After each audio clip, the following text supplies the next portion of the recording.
There we go. We're live. So live from the Scheinfeld Center Innovator Studio at Santa Barbara City College. Welcome to the Leadership Trilogy podcast. I'm your host, Julie Sampson, director of the Scheinfeld Center, teaming up with the Career Center to support you in making big career moves. Whether your aim is transferring to a four-year, landing your dream job, or launching a venture, we are here to help you with that big move. So welcome everyone. Now, this is the second in our series of 3 podcasts designed to help you effectively prepare, navigate, and stabilize big career moves. And today we'll focus on your professional circle, or we call this your crew.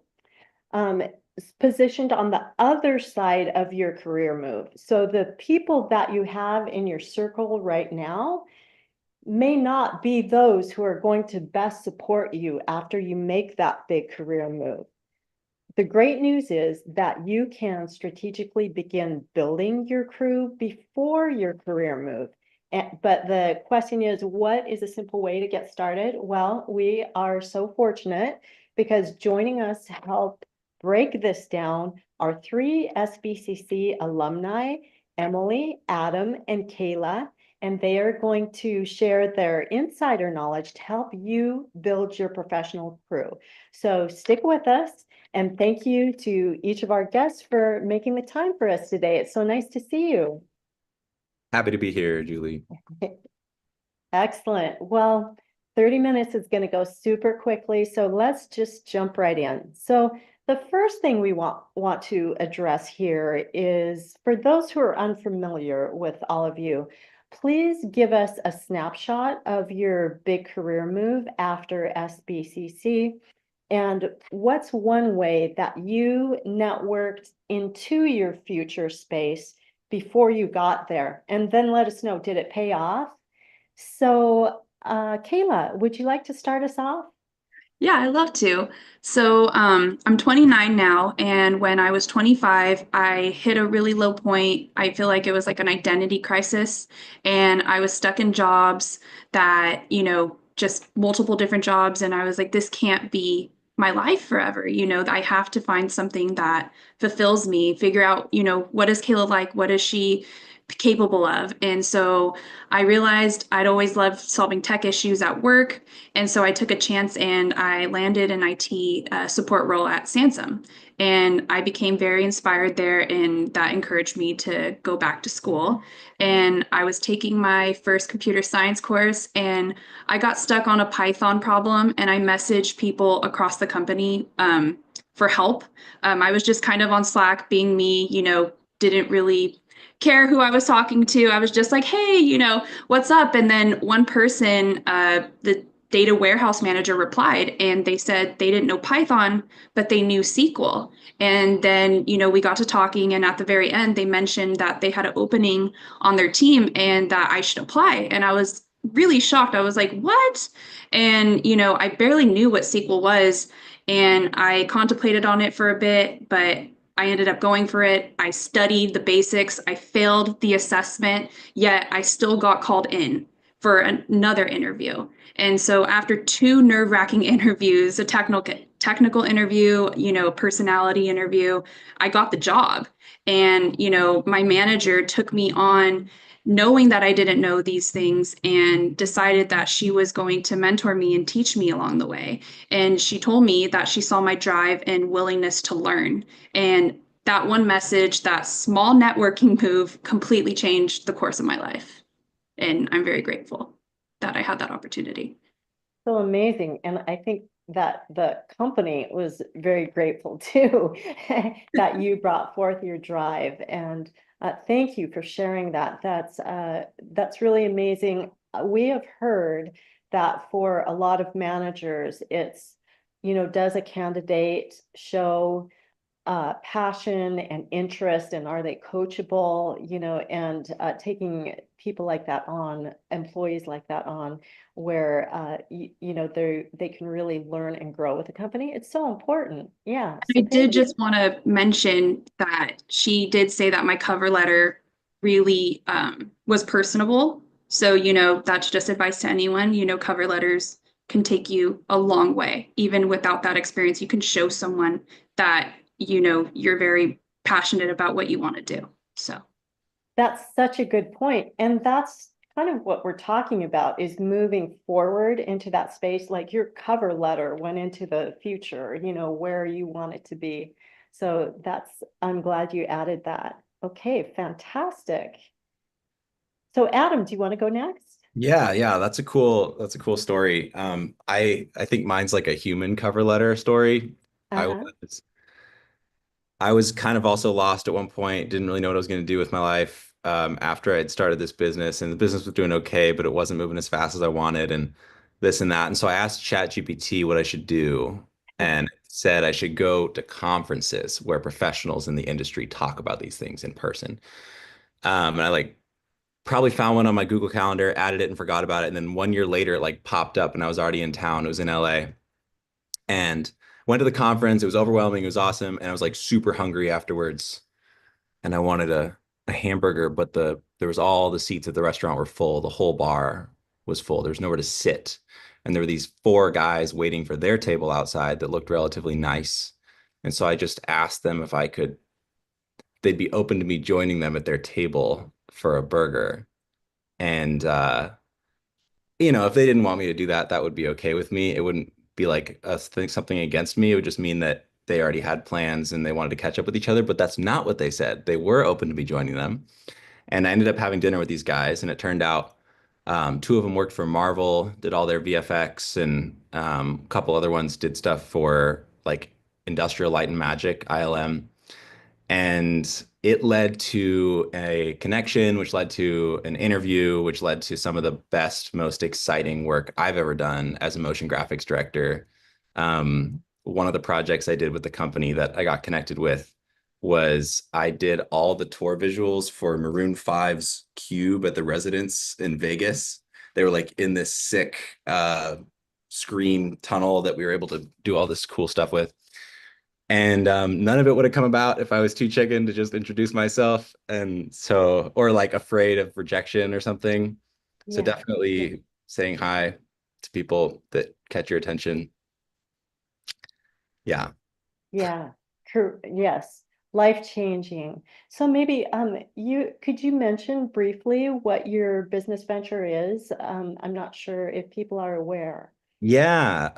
It pivoted like 5 times, but it it evolved into a digital advertising and animation studio. And we're mostly focused on the music visual niche, but we ended up having some success with Web3 companies and helping them promote their products. Another really fun story, which I won't tell, but ended up leading to a Super Bowl ad that we got to do.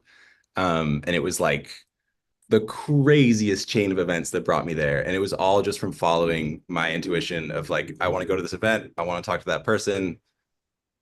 Um, they're flying me out to Denver. I'm going to do that. And then, yeah. So I think Such a good fearlessly, example. yeah, Yeah. fearlessly approaching anybody that catches your attention, knowing that if they reject you, it's nothing about you. It's just that they're not available for what you have to offer. And that's like, feels way better to try and get rejected than to not try and then spend the rest of your day or your life or your week just like regretting it, wondering what could have been.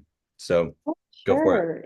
Yeah. You bring up such a good point that networking into your future, I think there is that aspect of staying attuned to your intuition and where should you be and when, because it's just like you and Kayla demonstrated, it's those people who will move you forward into the reality that you're wanting to be, and even if the specifics of it aren't particularly clear, In the they can moment, evolve it doesn't into even it. make sense in the moment. You're like, I don't know why I want to go to that like Trader Joe's right now, but then you see that person at Trader Joe's and they look inspiring, and so you're like, hey man, I like your hat, and then that leads to a conversation, and yeah, follow it for sure. Yeah, good. Yeah. Thank you, Adam. All right, Emily, how about you? Yeah, thank you for having me back again. It was really fun talking the first time. So just quickly, so I graduated from SBCC in 2023 in May, and I'm currently a senior at Columbia University. I study human rights and economics here. And I really feel like I networked my way into this school. Sometimes I still can't believe that I got in here. So basically what happened was that there was a career fair, or I think it was called like transfer to a four-year education affair or something like that. And Columbia had a recruiter on campus. So I signed up to do this meeting with her after. And I'm not gonna lie, I was terrified. I've always thought of the idea of networking as unnatural and as scary. But I reached out to her, I talked to her, and after that, I just decided that this is something I have to do. So I called her, we had a lot of conversations. She helped me go over my transcripts, my ideas for my essays, why I wanted to go to Columbia. And I really do think that that was sort of the thing that set me apart in the other applications. So, sort of a little bit what was said before is it can be really scary. And I'm not gonna lie, I still think it's pretty scary, but it's also really, really beneficial. And it's usually like actually a lot of fun, is what I've noticed too. So, yeah, Mhm. get out there, do it basically.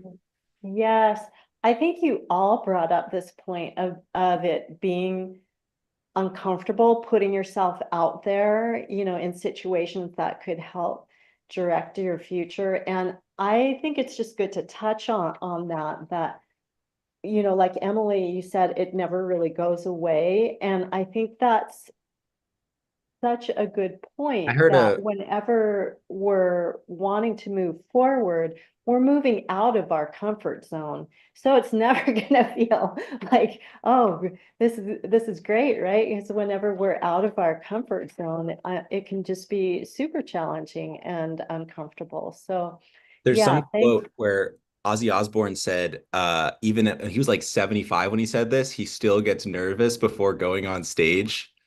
And I just like that was so inspiring to me. Like, oh, and he said now he just likes that feeling. Like it's not a bad feeling anymore. So I learned to Yeah. just embrace those butterflies of like, ooh, here it goes, you know. Oh, that's such a good point to reframe the situation to where it's actually a positive thing. That's awesome.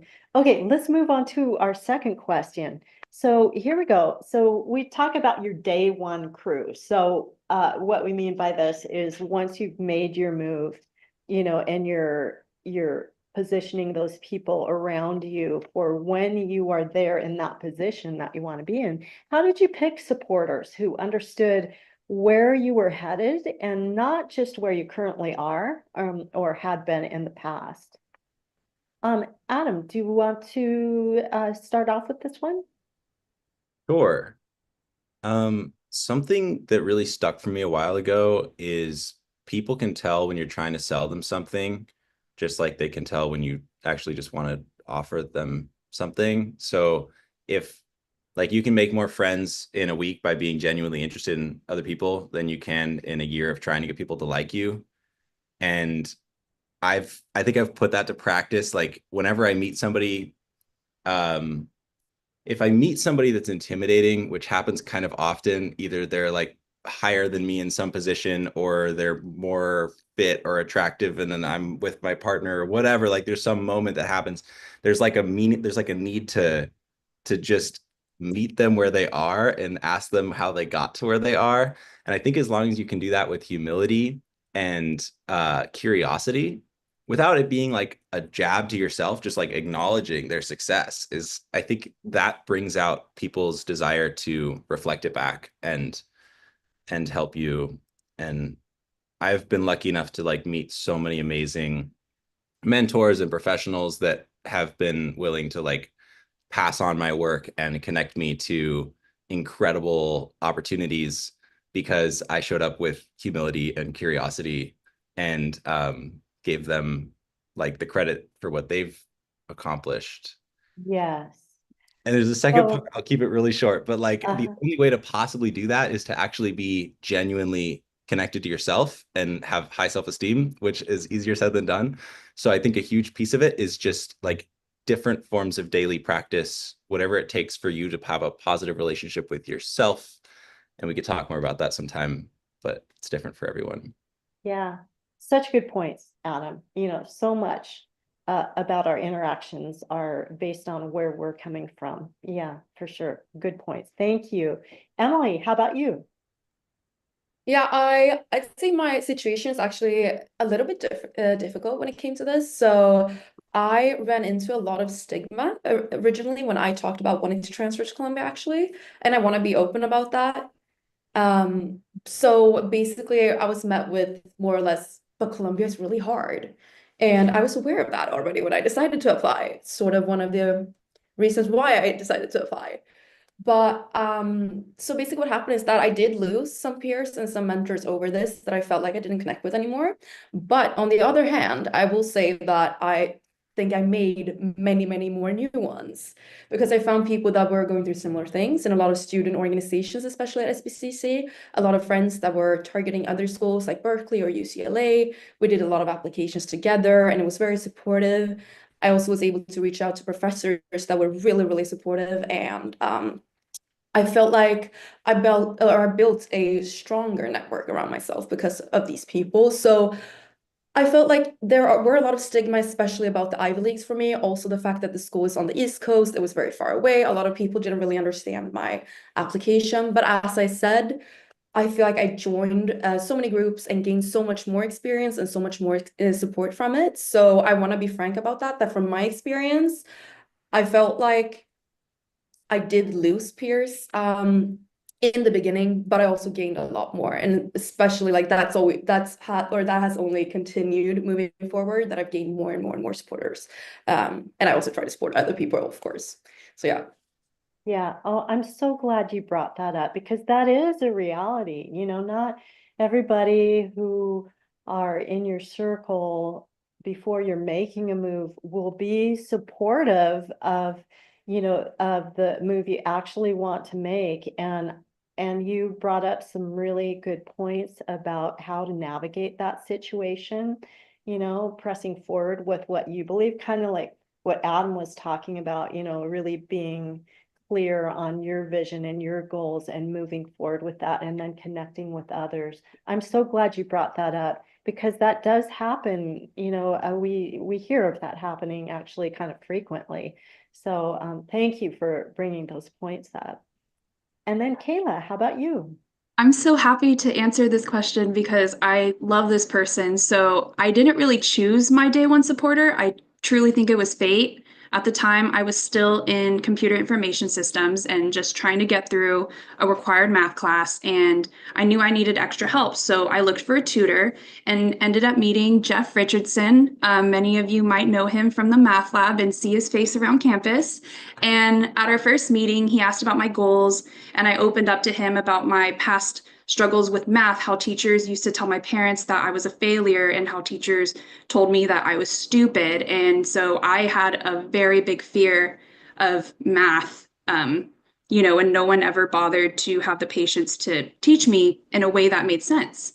And I shared that I really wanted to pursue computer science, but I was holding back because I was terrified of all the heavy math that came along with it. So I didn't believe in myself at all. And Jeff looked at me and said, Kayla, not only do I have a degree in mathematics, but I also have one in computer engineering and I know programming. I promise to work with you and I guarantee that you will get all A's. And I'm just like, thinking, you're crazy, and he's like, don't let the fear stop you from going after computer science. And that moment shifted something in me because I was really depressed and it had been, sorry, I don't want to get emotional. It had been a really long time since someone showed me kindness and, saw something in me. And so soon after, I changed my major to computer science. And over the next few years, Jeff became a rock for me, meeting with me multiple times a week, breaking concepts down with so much patience and care. He didn't just help me get through math, he helped me believe in my ability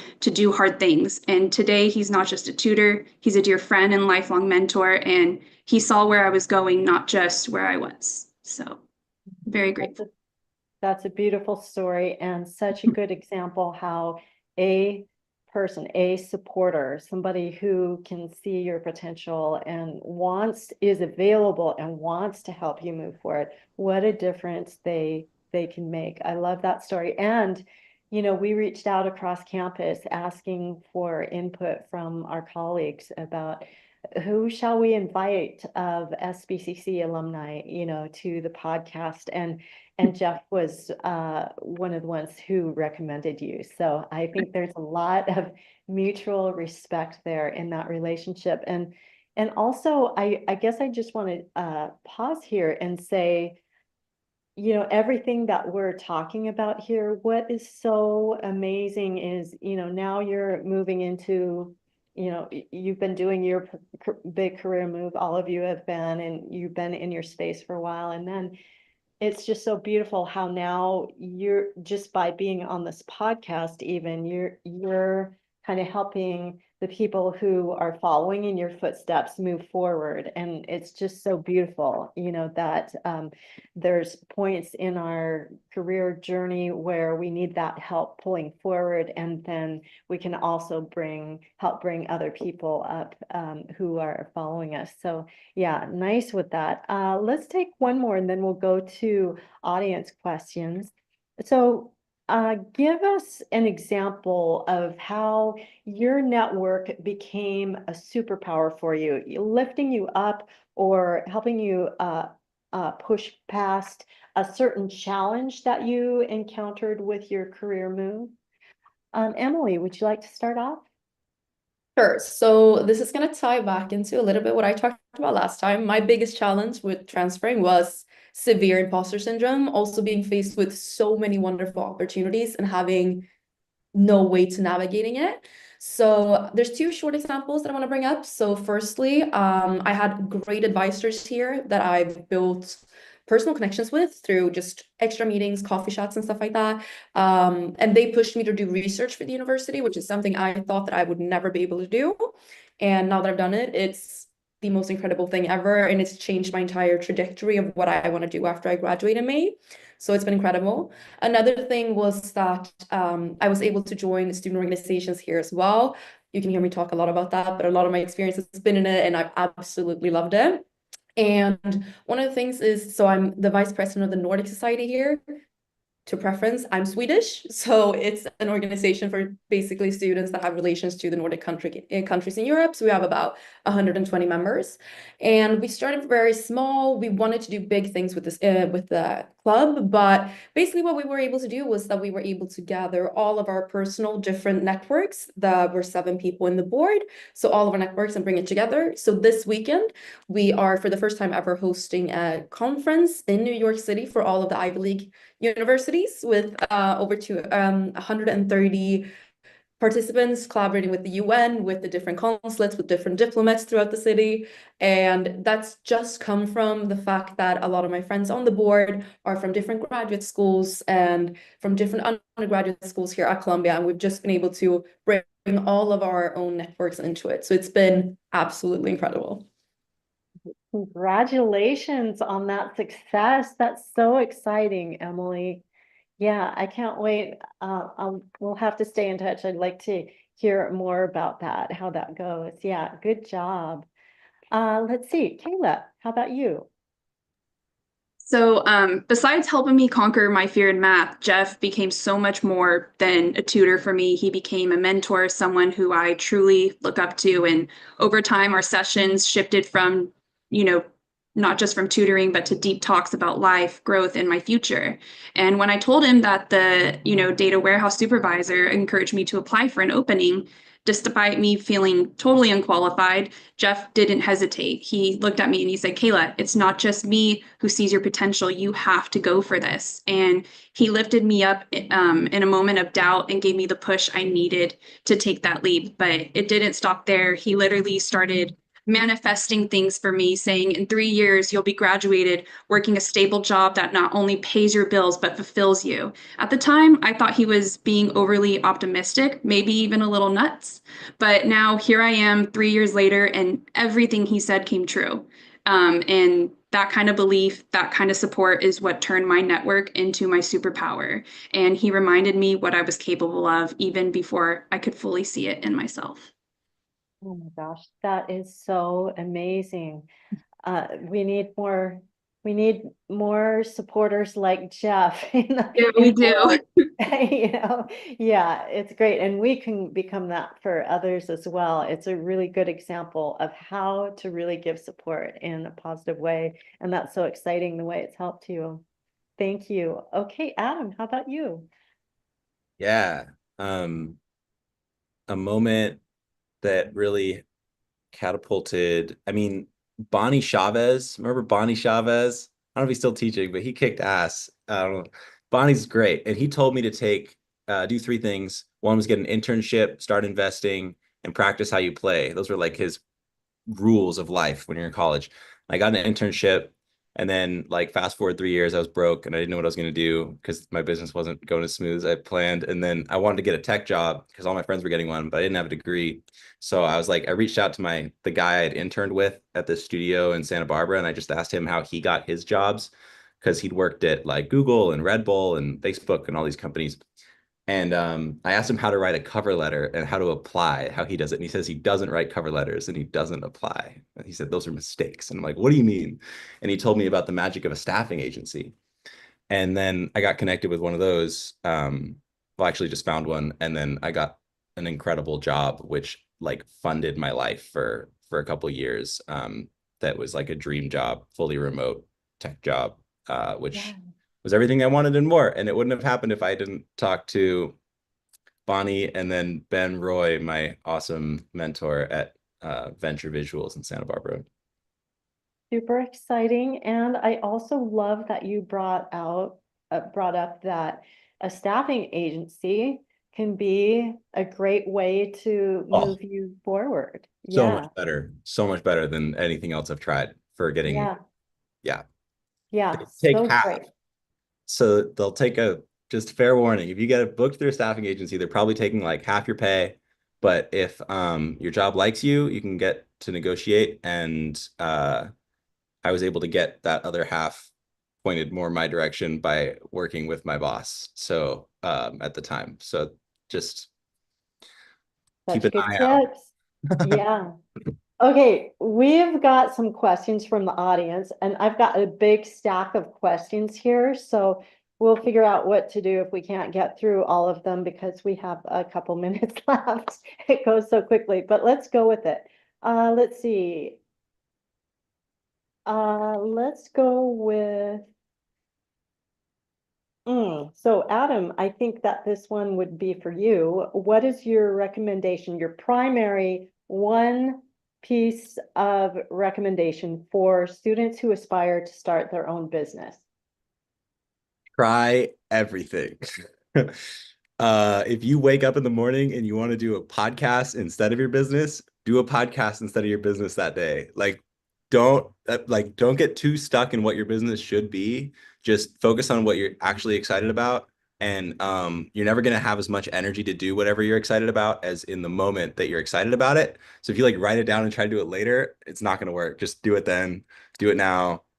And tell everybody that you are already that. Don't say I'm becoming that. Say I am this now. And people take you seriously. And even if it's kind of like believe it till you achieve it kind of thing, it's still better to do that than any kind of half-ass. The week died along the way, and all that was left was us. Yeah. You know, I think the point that you're making is kind of what Emily was talking about, and I think it came up last time in our podcast too, that that imposter syndrome can be very real, can feel very real, and it's great to hear ways of overcoming that because whenever we're moving into something new, we haven't been there, so we don't have it 100% dialed in. So navigating that is super important.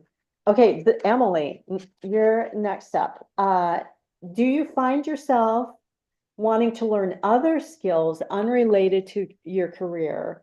And if so, how are you navigating getting those skills? Yeah, so that's actually a really big part of what I've found that I've had to do more than even wanted to do. Of course, I wanted to do it too, but a college education is only going to get you that far. I've always loved studying. I've always loved education in itself, but that sadly in this climate not enough to get a job.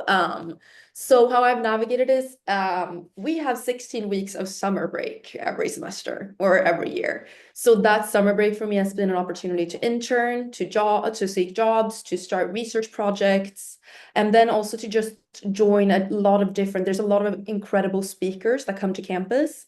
Go to as many of those as possible, connect to people, reach out to people on LinkedIn. It's weird, but grab coffees. We love coffee chats here. What I've realized is just as long as you approach it as more of like I just want you to talk about you, I want to learn about you, and I don't want anything from you, it's totally fine.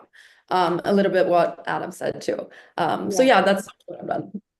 Yeah, beautiful. Thank you so much. And let's go to Kayla. Kayla, the question is, what was your biggest challenge when building your professional circle?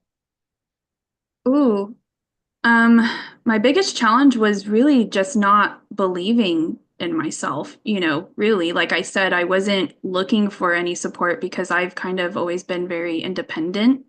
And, I just was very fortunate that I wanted to find a private tutor. And, so happened it was Jeff. It just became like that instant connection.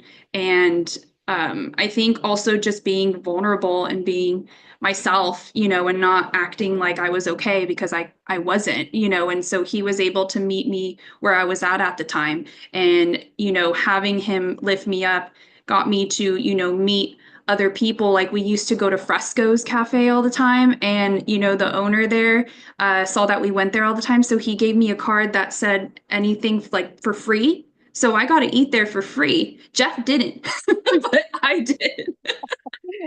He's been going there longer than me. We joke about that all the time, but so we would have dinner and just talk about things, and I would get advice from him on like, I just met this person, what do you think? So I really value his opinion, and so it was just about rebuilding that trust in people and having that faith in humanity for me. So Oh my gosh, such a good message. Thank you so much. yeah. All of you, thank you so much for spending time with us here today. And if you can believe it, that's a wrap. So you've heard from Emily, Adam, and Kayla.